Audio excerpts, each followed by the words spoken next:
Kung gusto natin na ang ating buhay ay maibigay natin sa Panginoon, pati dapat ang ating mga associations, friendships, and the way we deal with people must continuously be surrendered to the Lord.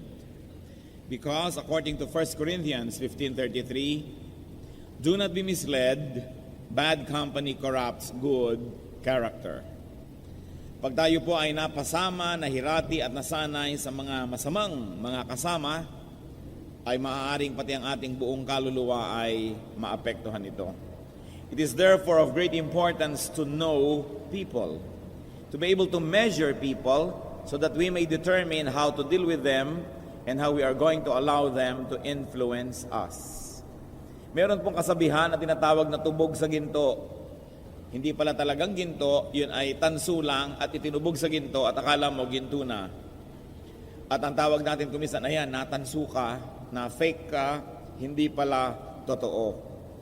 It is very important if we're going to grow spiritually to be able to test the kind of people we associate with and also to test ourselves so that we may be responsible associates because we also influence people. Ang atin pong pag-aaral ngayon, very relevant to our spiritual growth because people affect us. 7 tests to know people by.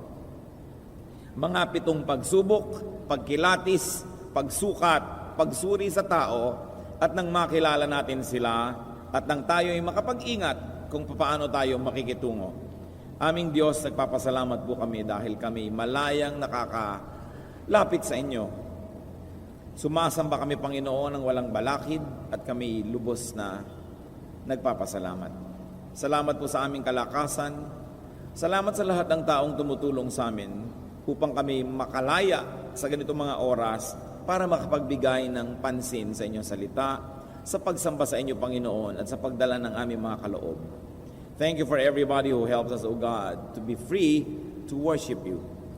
And we pray, Lord, that you will work in our hearts today, that you will turn our hearts into your garden, wherein you can plant your seed, the seed of truth, the seed of freedom, and the seed will sprout and grow leaves and bear fruits for your glory and for our betterment. We pray, Father, that you may be our speaker. Forgive us our sins, cleanse us from all our iniquities, make us whole so we can see you. Give us eyes that see and ears that hear, and we surrender to you our hearts, that our hearts may be obedient to you. Protect us from evil men and evil spirits. Protect us, Lord, from the work of lies and falsehood. Liberate us with your truth. Even as we are gathered in your presence, O God, we ask that you protect us from any harm that malicious people or spirits may be planning against us. Deliver us from evil and also our loved ones. We praise and thank you and commit this time to you, Father, asking you to be our speaker and asking you to use your servant only as your instrument. In the name of Jesus our Lord, we pray. Amen. 7 tests to know people by. First of all is the test of deeds, the test of actions. Pagka po tayo ay nakikisalamuha, nakikihalubilo sa mga tao, ay manmanan ng ating mata, ng ating tainga, kung anong ginagawa nila sa buhay. Hindi para pakialaman ng buhay nila, kundi para malaman natin kung sila ba'y paniniwalaan natin o hindi. Test people's actions and deeds. In other words, what they do, their habits. Because what they do can be easily known, because it's in the present, then you can know it. Proverbs 20, verse 11, even a child is known by his actions, by whether his conduct is pure and right. So know people by what they do. Also, know people by what they did or by what they have been doing. Aalamin mo naman kung anong ginagawa ng isang tao nitong nakaraang 5 taon dahil sa mga kwentuhan, sasabi niya, sasabi ng iba, malalaman natin yan. Kaya po ang mga employers, pagka nag-i-interview, tinitingnan nila sa iyong mga record kung anong ginawa mo the last 3 years or 5 years. That's why if you are into employment, it's not a good idea to be vacant for several months or years. Because your prospective employer will say, what have you been doing in the last 2 years? You have not been productive. Dahil tinitingnan yung nagawa na. Not by one isolated deed. We cannot judge a person by one isolated deed. Nagkamali minsan, nadapa, merong nagawang hindi tama. Yun ay tinitingnan natin by batting averages, by track record. Ano ba yung pattern ng ginagawa niya? Hindi yung minsang pagkakasala ay itatali mo na siya doon. Pero ano bang paulit-ulit niyang ginagawa? Ano yung kanyang habit? And never be taken by people's intention. Huwag kayong padadala sa ipinapangako, sa mga plano, sa sinasabing ito ang aking gagawin. Ang tingnan ninyo, ano na ba ang nagawa? Why? Because even Solomon, the wisest man who walked the face of the earth, said in Ecclesiastes 1:9, what has been will be again. What has been done will be done again. In other words, other people say it another way, history repeats itself. And the Bible asks, can a leopard change its spots? Unless a miracle happens, unless God intervenes, what people have been doing is what they will keep on doing all their life. So you want to have an idea what they will do tomorrow? Take a look at what they did yesterday. Now, that doesn't leave room for change because we can all change when we surrender ourselves to God and when miracles happen in our lives. But generally speaking, what has been will be again and history will repeat itself. Kaya tinitingnan po natin bago tayo magtiwala sa isang tao kung ano na ba ang nangyari sa kanyang buhay ng mga nakaraang buwan at taon. Kung nakikipagkaibigan tayo sa kanya ngayon, titingnan natin ano na ba ang ginawa niya sa mga naging kaibigan niya noong araw. Kung gusto niyang lumipat sa ating church, titingnan mo kung nakakailang lipat na ba to? Nakakailang away na ba siya? Nakipag-away na ba siya sa dati niyang mga kasama, sa dati niyang mga leader? Dahil malamang uulitin na naman niya yan. At kung may nanliligaw sa inyo mga dalaga, tingnan niyo, ilan na ba naging girlfriend nito? Ilan na ba ang pinaluha nito? Because chances are, mapapasama ka sa listahan. Huwag kang maniwala, babae, na mababago mo siya na yung pag-ibig. Maraming naniwala at ayan ngayon, nabigo. Kung hindi mo siya matanggap ngayon at yung kanyang baggage nung nakaraan, hindi mo matatanggap yung darating pa, so huwag ka na lamang magsayang ng panahon. Because we are products also of our past. As I said, while the Lord can give us a clean slate to begin again, it is not God but us who will repeat the same mistakes. Kasi meron tayong ganung tendency. Kaya nga sinasabi ko lagi sa mga counselees, marriage is not a reformatory institution. It is an institution and a relationship of acceptance. If you cannot accept the past of this person, and that past might just keep repeating, then don't bother to plan to spend the future with that person.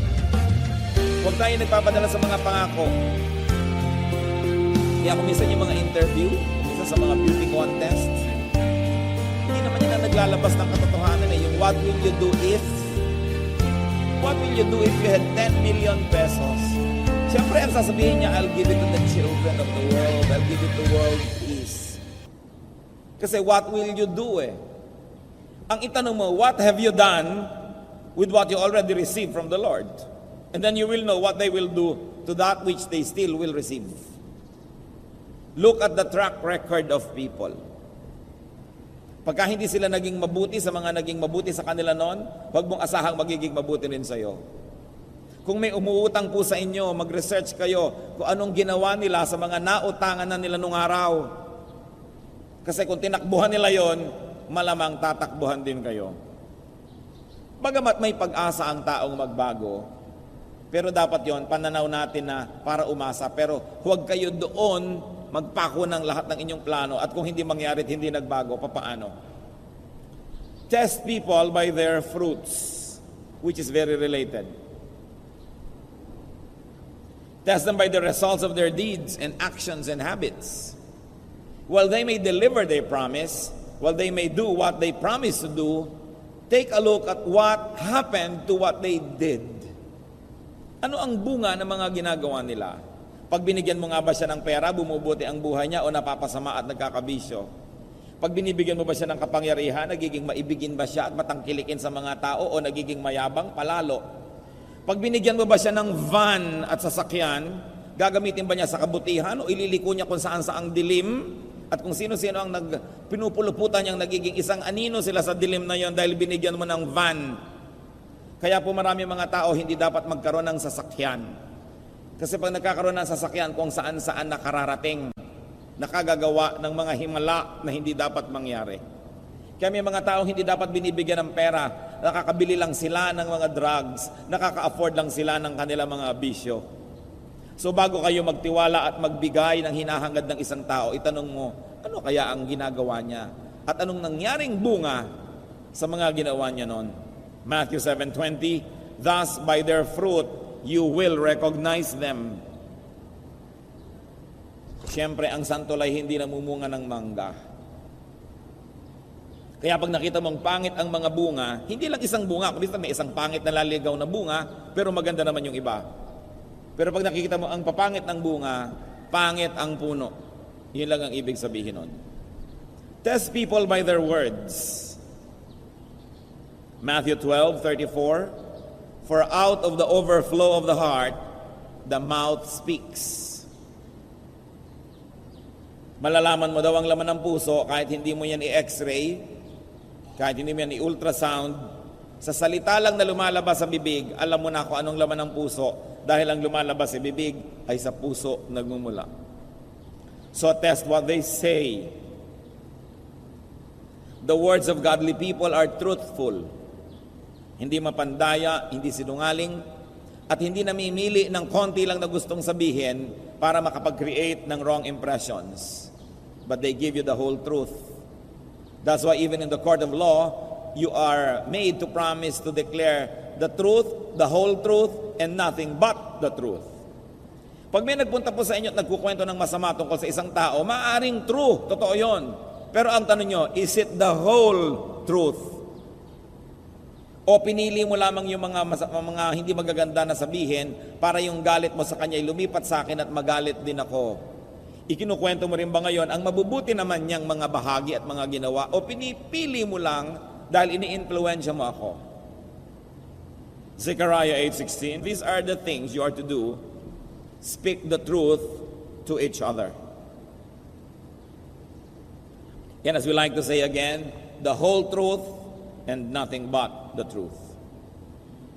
Proverbs 8:7-8. My mouth speaks what is true, for my lips detest wickedness. All the words of my mouth are just. None of them is crooked or perverse. People of perverse speech, people whose words are unjust and untruthful, must never be trusted. Sapagkat ang mga pagsisinungaling nila, madali namang malaman eh. Kung minsan kasama nyo sa isang event, mamaya ikukwento niya sa iba yung event na yun, napapansin nyo, iba na yata yung kwento. Maliban na lang, meron siyang memory problem, maaring iniiba niya ang kwento, so malalaman nyo, hindi truthful ang tao na ito. Nakakita na ba kayo ng isang taong 100% wrong? Sobrang success naman yon to be perfect. Kasi even to be perfectly wrong is a great success. Can you imagine? Perfect ka? So pag may taong wala nang ikinuwento sa inyo, kundi puro kasamaan na lang nung ibang tao na naman, makakaasa kayo, propaganda yon. Kasi yung ikinukwento niya alangan mang 100% wrong. So do not trust such people. Do not trust such people that label, this is bad, this is good. Ito very good, good, good. Binibuild up lang niya kasi meron na naman siguro siyang hinahangad na mangyari. Pero pag sabi mo, anong tingin mo sa taong ito at talagang ina-assess nyo? Well, ito ang nakita ko mga good side niya.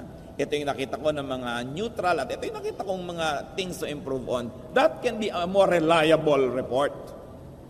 Hindi yung puro positive o puro negative. Propaganda yon. Test people by their words if the words are fair. Fair even to their enemies. Hanga ako sa tao na pag sinabi niya na nakaaway ko kasi itong kaibigan ko.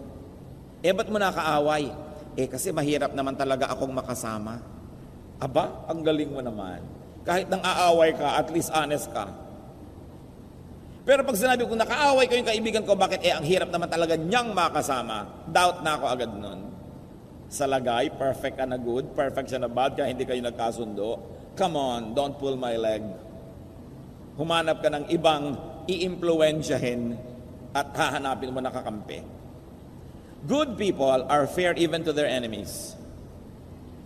People will talk about you exactly the way they talk about others. So beware of them who have nothing but bad to say about other people. The words of godly people are few. Especially kung mga negative. Hindi masyado yan dinadramatize, hindi masyado na-emphasize. And if only to warn people, that's the only probable use of that. To give enough warning, but not to influence you to join them in their wars. Even yung pakikipag-usap sa Diyos, hindi dapat kang masalita. Sabi sa Ecclesiastes 5:2, do not be quick with your mouth. Do not be hasty in your heart to utter anything before God. God is in heaven and you are on earth, so let your words be few. Kilalanin mo na ang Diyos ay Diyos, kaya lumagay ka sa lugar. And even these things are meant to talk about those that you promise before God and say to God directly, but even when you talk to people and when you make promises to them, God is present. So in a way, you are still speaking before God. The words of godly people are kind. Proverbs 15:1-2, a gentle answer turns away wrath, but a harsh word stirs up anger. The tongue of the wise commends knowledge, but the mouth of the fool gushes folly. So, godly people soothe with their words. They do not stir you up to anger. Kaya titingnan nyo rin, teka nga pala, bakit hindi ko naman nakakausap si person A, hindi ko naman siya nakikita, galit ako. Nagalit ako. Sino bang nagpagalit sa akin? Si person B na kumausap sa akin. Therefore, ang ginawa niya sa akin, ginalit niya ako. So, hindi ito ministry ng godly people na manggalit ng iba. Nang hihikayat lang sila sapagkat gusto nilang makipagdigma at gusto nilang makakampi tayo. Kaya nila tayo ginagalit. Mga kapatid, itest nyo po yung mga tao na ang effect nila when they talk to you is that they leave you angry. Angry with the world, angry with other people you have not even talked to. Then you can become unfair because you have never heard the side of another person and you're already angry. It is not the godly way to deal with anything and anyone. So ask, are their words kind? The words of godly people are seasoned, templado, tempered. Hindi sobrang alat, sobrang anghang, sobrang tabang, templado. Colossians 4:6, let your conversation be always full of grace, seasoned with salt, so that you may know how to answer everyone. Because the mouth reveals what is in the heart, it is important to change the heart so that your vocabulary will change. So once more, you want to know the kind of people you are talking with? Listen to their words. Are the words seasoned? Or are the words deceptive and manipulative? Only wanting to take something from you, maybe your loyalty, maybe your alliance. The words of godly people are polite, decent, and humble. Hindi mapagmataas, hindi mayabang. O bakit naman nakagalit mo yung pinsan mo? Insecure kasi siya sa akin eh. Ha? Ganun ka ba kagaling para ma-insecure siya sa'yo? O ba't nakaaway mo na naman yung isa mong tiya? Insecure siya sa akin eh. Magaling kasi ako, natetreten siya. Huwag kayong maniniwala sa mga tao na nagsasabi sa inyong insecure sila sa akin. Kasi binubuhat na ng sarili niyang bangko, ang laki ng pagtingin sa sarili. Kung merong dapat magsabi niyan, dapat observers, other people, not the subject. I have met several people na ganyan, nakaaway lahat ng tao, ang paliwanag lang nila sa lahat ng nagtatanong, insecure sa akin. Are you so great so that people will be insecure with you? Tinitingnan po natin yung ganon. Ang yabang ng taong ito. Itinataas ang sarili. Ang laki ng pagtingin sa sarili. You know naman, the empty can strikes loud. Subukan nyo may malaglag na lata, isang puno at isang walang laman. Sino ang maingay? Yung walang laman. Kaya po pag may nag-away at pumupunta sa inyo yung isa, yung maingay, yung maraming salita, yung maraming demanda, kadalasan niya ng guilty. Bakit? Inuunahan na kayo para pag nabalitaan nyo sa iba, kampi na agad kayo sa kanya. We are talking about this, brothers and sisters, one and foremost, because the influence of evil people affect our spirituality. They affect our attitudes, they affect our behavior. And we are bombarded by messages from so many people every day. That's why we should test not only the message, but also the messenger.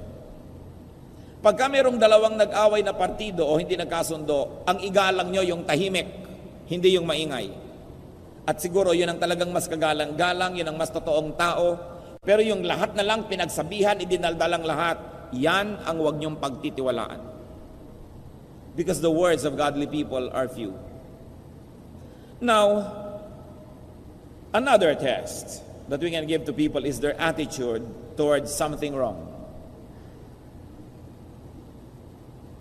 Pag may mali, pag may problema, anong ginagawa nila? Pinapalalaban nila o nilulutas nila ang suliranin? Godly people right a wrong, not worsen it. Okay, hindi kayo nagkasundo. Anong ginawa ng isang tao? Pinalaki, pinagulo. Hindi makadiyos yan. Because God is God of peace. Amos 5:15, hate evil, love good. Godly people repair a damage, not aggravate it. Hindi pinapalaki ang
maliit na problema.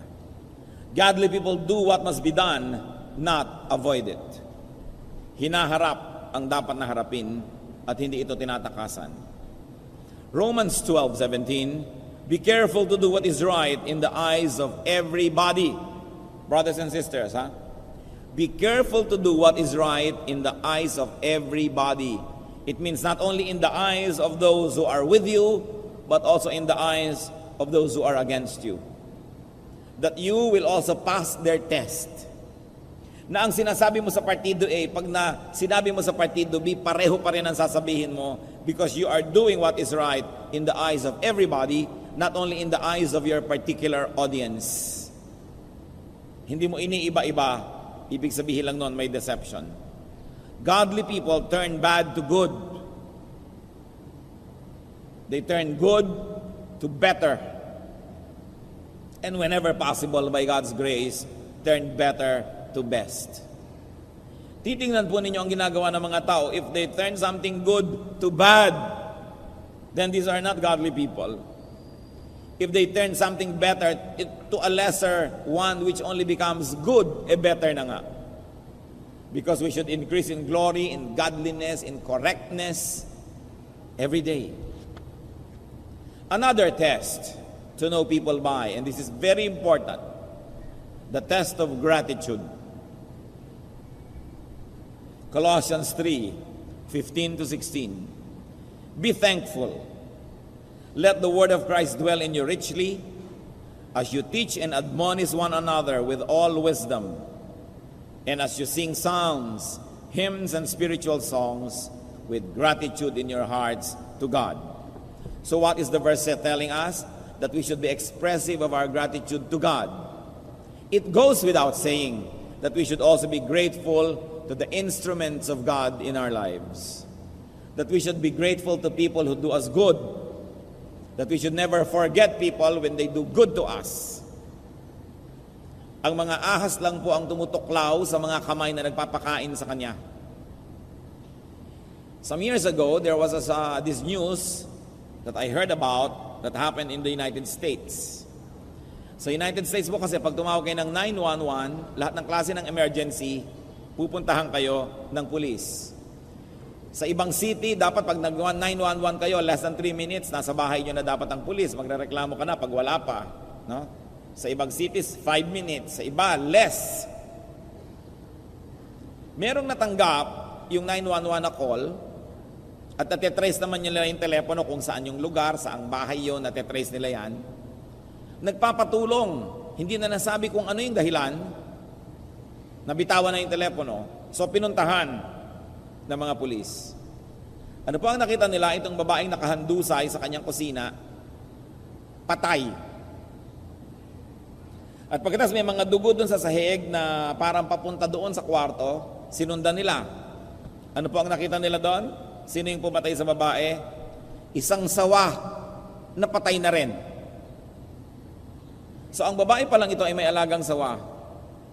At minsan, siyempre yung sawa, nagpakasawa, kaya dapat ang inyong kasama, tao na nagpapakatao. No? Yung sawa, nagpakasawa, nilingkis siya habang siya nagluluto. Akala niya siguro, nilalaro-laro lang siya. Baby, baby. Hanggang mamaya, sumisikip na ang mundo niya, nakahalata siya. At nung ayaw siyang pawalan, at nakita niya, threaten na yung life niya, tumawag na siya sa 911. Alam niyo naman yung mga kusina sa Amerika, nandun ang telepono. At nung hindi pa siya pawalan ng ahas na ito, obviously, kumuha siya ng kutsilyo at pinagsasaksak na rin niya yung ahas, kaya later on, namatay din, pero napatay muna siya. Moral lesson, alam niyo yan, huwag kayong mag-alaga ng sawa kung ayaw niyong malingkis. At paano niyo malalaman kung ahas ang isang tao? Tingnan niyo kung may mga inahas na. Diba? Dahil sabi nga natin, look at the history eh. Ngayon, you might have the privilege to be the first one. Wala kayong matitingnan. But chances are, kung yan ay more than 20, 30 years old, meron na yung track record ng kanyang behavior. Tingnan ninyo. Kung kinakagat niya yung mga dating tumulong sa kanya, kakagatin din niya kayo kahit tulungan niyo siya ngayon. Kung tinutuklaw niya yung mga dating gumawa sa kanya ng mabuti, at ngay galit na siya, tinutuklaw-tuklaw niya, asahan niyo, pag sa inyo nagalit, tutuklawin kayo. Naku, marami na tayong nakita, sweet na mga families, magkakaibigan, pasyal dito, labas doon. They have business together. Mamaya, minumura ang isa't isa, nagkakagalit dahil nag-awayan na sa pera. Yung mga sweet, kaibigan. Ako, kung gaano kaya katagal na naman ito, bago sila magpuntahan na naman at magdemanda. Ako, hindi po ako binayaran, hindi tinupad ang salita. Kasi tiwala kayo ng tiwala. Tingnan nyo ang track record. Kung marami nang nakagalit, chances are makakagalit din kayo. Isang napakalaking pagsubok sa pagkatao, dapat marunong tumanaw ng utang na loob. Pagka sila ay nagsasalita ng pangit laban sa dating tumulong sa kanila, huwag niyong asahan na may mabuting manggagaling sa mga puso ng taong ito. Ang Panginoon man, may pinagaling siyang 10 mga ketongin. Ilan ang bumalik para magpasalamat? Out of 10, only 1. Sa Luke 17:17, Jesus asked, "Were not all 10 cleansed? Where are the other 9? Kita niyo ang Panginoon naghahanap ng pagtanaw, ng pagkilala. Dapat yun eh. Natural yun at yun ang kailangan sa tao. Beware of people who have nothing but bad words about their former friends. Even their former spouses, kung nagkaiwalay na sila, beware of them. Wala na bang mabuting masasabi sa kahit konti? Beware of people who have nothing but bad to say, to say about their past employers. Matapos i-employ, pasweldohin, pakanin, bigyan ng mga privileges, walang masabi ngayon kundi bad, ay makakaasa kayo, maitim ang puso ng mga taong yan. Beware of people who have nothing but bad to say about their past helpers, people who helped them. Sabi nga ng matatanda, ang hindi marunong lumingon sa pinanggalingan, hindi makararating sa paroroonan. Ang hindi marunong tumanaw ng utang na loob ay may mababang uri ng pagkatao. Pag-ingatan ninyo ang ganitong mga tao.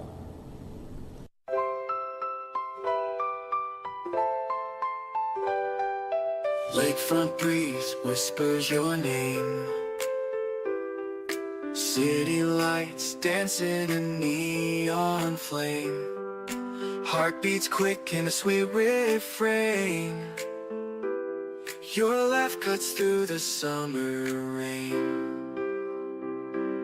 Electric dreams in your eyes so bright. Bassist grooves with all his might. Holding hands beneath the Willis Towers light. This windy city feels just right. The Navy Pier Ferris wheel spins above as the music takes control, whispers of love. Oh darling, this magic won't fade. Beneath the stars a love parade. With you by my side unafraid. Magic's real, forever will stay. Guitar solo sings a sweet serenade. Your voice is honey, love sweet parade. Chicago blues melt away the shade. In your arms, a future we've made. Drums are beating a rhythm so true. Never want this night to end, just me and you. 80s synth keeps the feeling new. Chicago magic forever will pursue. Oh darling, this magic won't fade.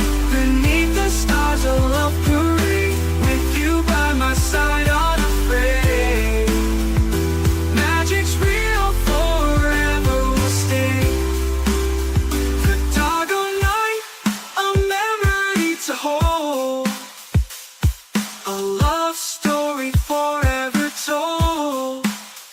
In this magical city, our hearts unfold.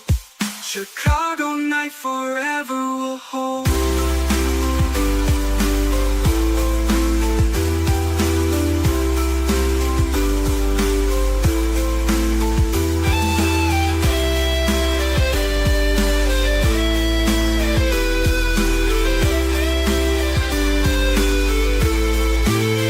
Oh darling, this magic won't fade.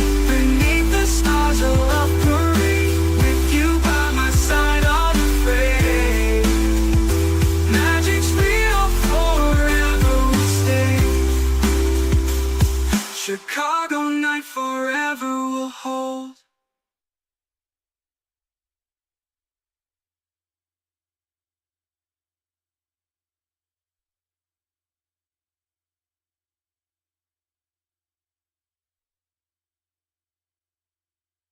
Another test to know people is by their desire.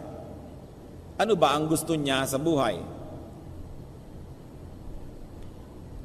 Because desire can lead one to become evil. So kung meron siyang gusto, hindi naman masamang may gusto ang tao. Pero ano ang handa niyang gawin para lang makamit niya yung gusto niya? Gustong-gusto niya magka-computer.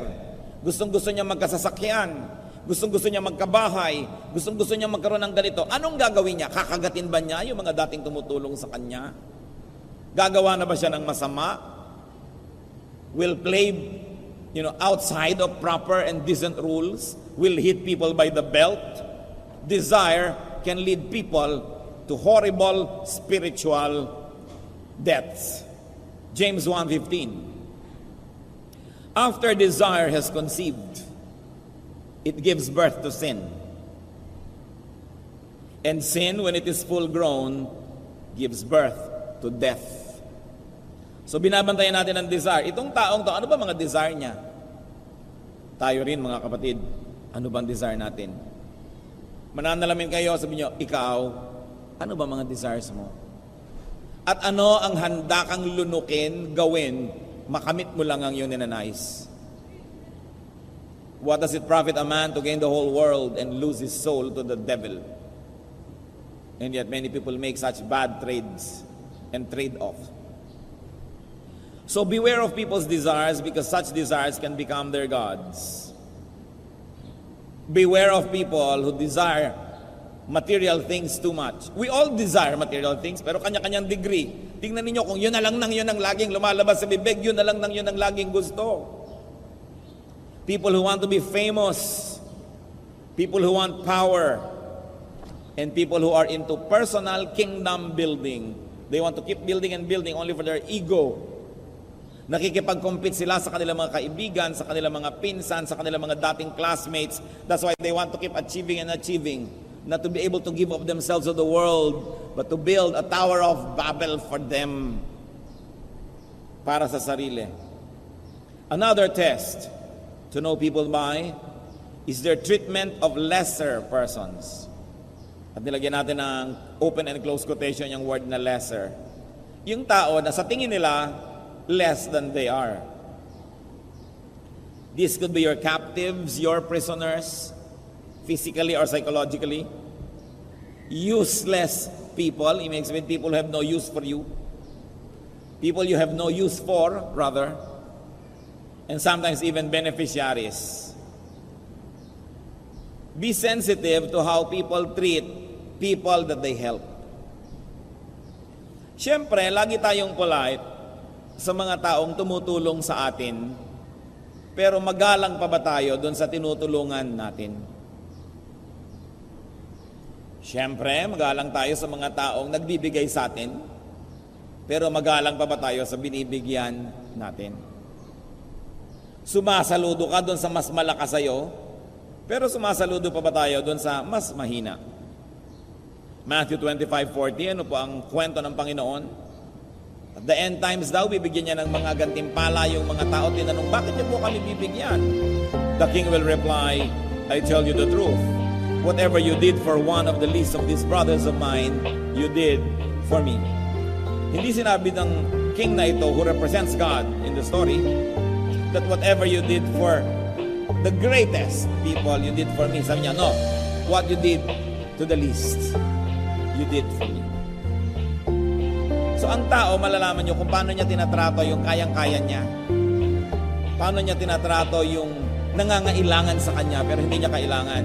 Dahil yun ang tunay niyang pagkatao. Paano niya tinatrato yung mga taong dating kailangan niya pero hindi na niya kailangan ngayon. Paano niya tinatrato yun? Then malalaman nyo kung anong uri yan ng tao. Romans 12:16, do not be proud, but be willing to associate with people of low position. So all in all, we discussed 7 major tests to know people by.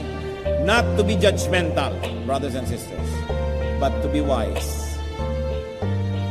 Sabi po ng Panginoon, be as innocent as doves, but be wise as serpents. Do not allow such people who fail this test to affect you, to influence you, because they will lead you to wrongdoing. Test and know people. Your associations can affect your opinion and thoughts, your activities, your spirituality, your future. Do not associate with evil and ungodly people. Minister to them, but do not associate with them. Do not support, encourage, and tolerate the works of ungodly people. That's why we are discussing it, so we can recognize it, so we will not tolerate and encourage it. Because the people of God must not tolerate wrong, but in fact must expose wrongdoing so it could be corrected. Test others, but more importantly, we should test ourselves. Panginoon, sa mga standards po na ito na aming binubulay-bulay, una po, pakisiyasan niyo po kami kung baka kami ang hindi papasa dito. Kami po ba ay mabuti sa aming mga pananalita? Mabuti ba kami dun sa mga taong di na namin kailangan? May katarungan ba kung kami ay magsalita tungkol sa mga tao sa aming paligid? Marunong ba kami, Panginoon, magpahalaga at tumanaw ng utang na loob? Ganon din, Panginoon, turuan nyo kami na sukatin, suriin ang mga tao, lalo na yung may mga influensya sa amin. Baka madala nila kami sa mali. Baka kausapin kami ni Satanas sa pamamagitan ng bibig nila. Ituro niyo po sa amin maging maingat. At bigyan niyo po kami ng karunungan na makitungo sa mga tao, lalong-lalo kung nakita namin na merong mga dapat kaming pag-ingatan. Ituro mo sa amin ang marapat. Ipatawad mo po sa amin, Panginoon, kung nagkamali kami na nakikiisa, nakikiayon, sumusuporta sa masasamang tao at sa masasama nilang ginagawa at sa kanilang mga pandaraya. Ituwid niyo po kami nang ang ibinibigay niyo sa aming lakas, kayamanan, panahon, magamit namin sa pagsuporta sa tama at hindi sa mali. Teach us to be just. Teach us, Lord, to be correct in our dealings with people. But above all, teach us to be just and correct ourselves. Manalangin tayo ng matahimik, mga kapatid, at humingi tayo ng leading from the Holy Spirit as to what we may pray for and who we should pray for in reaction to these reminders from the Word of God.